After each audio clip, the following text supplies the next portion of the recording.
Alright. I guess I better start the stream. Are we on? Okay. Let's go! Okay. Guess I better go ahead and start the stream right now. There's been a lot of things going on. So I'm gonna have to look at some stuff here. I have to look at my profile, notifications, messages, exploring. I think I had some bookmarks of stories that I had to look up. Because I know Koho Shibuya decided to enter a contest. For those that don't know, I found out today she decided to enter the auditions for Wish Me Luck because she wants to do the Yakuza Like a Dragon auditions. A lot of people are talking about this, considering that she has some experience doing content. I wish her the best of luck because she went to AX last weekend, so I wasn't able to go because I had work. I had real life stuff to do, and it's kind of funny how a lot of people don't realize this, that she did a lot of cosplays and such, and they were pretty cool cosplays. I can't deny it. Like, there's some really cool cosplays that she did. And she went to Anime Expo just for the fun of it. Like, she's having fun doing that stuff. So I wish her the best of luck with the Yakuza Like a Dragon stuff, because a lot of people are talking about that stuff. And there was also another one. Oh yeah, the next story. I guess I'm gonna have to get on my Discord here, because I don't know. My friends are probably going to get on my ass about this because I have not been on for a while. Because right now my job wants me to get on early. And it's really hot. Like, my job really was demanding of me to work on some stuff. So this is what's going on right now. My friend's been telling me some stuff that's been happening. Oh yes, I remember this one. This was like the whole situation with Pippa. Pippa is cursed that she went to church to get cleansed because of her fan base. Yeah, apparently, I kind of did joke around about this because I remembered that whole incident with Pippa. Like, everyone was like, I said, "Don't worry, she'll come back in 3 days." It's a reference to Jesus resurrecting in 3 days. That was kind of what happened. Because a lot of people who study the Bible knows that. Especially the Catholic. The Catholic Church knows about this. It's kind of a thing. And I was just like, don't worry. Pippa will come back in 3 days. Oh yeah, the other one was a lot of, like, my friends trying to bring this up about this. Like, this is another one that I thought was kind of hilarious.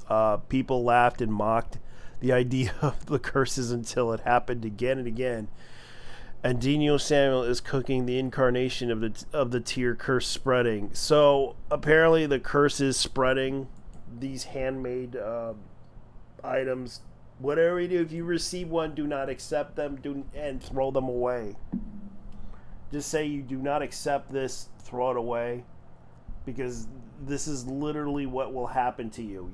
You will either die or lose money financially, or terrible things will happen around you. This is kind of the truth of the matter, because apparently these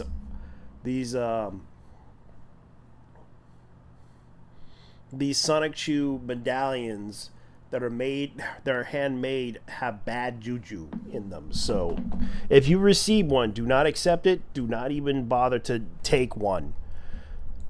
I don't care if you like them or not, but don't take them.